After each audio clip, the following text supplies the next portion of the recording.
विधिमंडळ परिसरातून विजय वडेट्टीवार बोलतायत, थेट जाऊयात। सत्तेमध्ये त्यांना लोकांच्या प्रश्नाकडे लक्ष द्यायला वेळ मिळत नाही।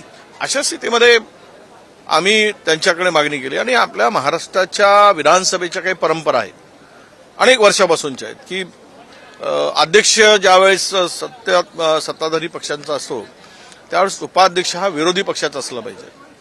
परंतु दुर्दैवानं 1999 मध्ये त्यावेळेस विलासराव देशमुख साहेब मुख्यमंत्री असताना नारायण राणेजी साहेब होते, त्यावेळेस त्यांनी त्याला बगल दिली आणि निवडणूक लढवली गेली अध्यक्षपदाची।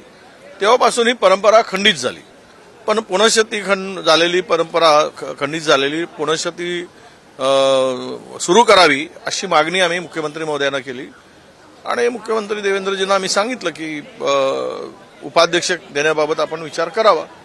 त्यांनी ते गांभीर्यानं विचार करण्याचा निर्णय आम्ही गांभीर्यानं विचार करू असं म्हटलं आणि विरोधी पक्षनेत्याच्या संदर्भात सुद्धा तो पण घ्यावा निर्णय, कारण विरोधी जर दिल्लीमध्ये 70 आमदारांमध्ये 3 आमदार भाजपचे असताना विरोधी पक्षनेता 3 आमदार असताना देऊ शकतात, तर इथे तर आम्ही 47 आहोत, आम्हाला ते दिलं पाहिजेत अशी भूमिका आम्ही मांडली। अर्थात संख्याबळानुसार देण्याचा न देण्याचा अधिकार तो त्यांचा आहे, पण आम्ही प्री पोल अलायन्सवाले आहोत, आफ्टर पोल अलायन्सवाले नाही, त्यामुळे आमची संख्याबळ लक्षात घेऊन हा निर्णय अपेक्षित आहे।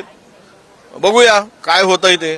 राहुल गांधी की लीडरशिप को लेकर इंडिया ब्लॉक के जो लीडर्स है कहीं ना कहीं जो है अविश्वास दिखा रहे हैं। ममता बनर्जी के लिए खुद शरद पवार ने नाम बताया था, सत्यपाल मलिक जो है उन्होंने भी जो है उद्धव ठाकरे का नाम और ममता बनर्जी का नाम लिया है। समाजवादी पार्टी के नेता भी जो है वो अभी कह रहे हैं कि राहुल गांधी को काफी चांस दिया but there is no improvement in his work. कैसे देखते हैं इंडिया ब्लॉक के ही लीडर जो है राहुल गांधी की लीडरशिप को नकार रहे?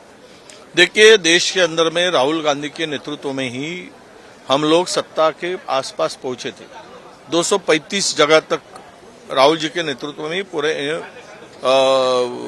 इंडिया आघाड़ी ने ये हमको पार्लियामेंट में यश मिला था, हमें रिजल्ट मिला था।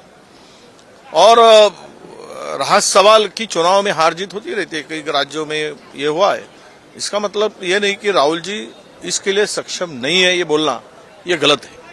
राहुल जी पूरे देश में ऐसा एक नेता है कि जो सबको जोड़ने के लिए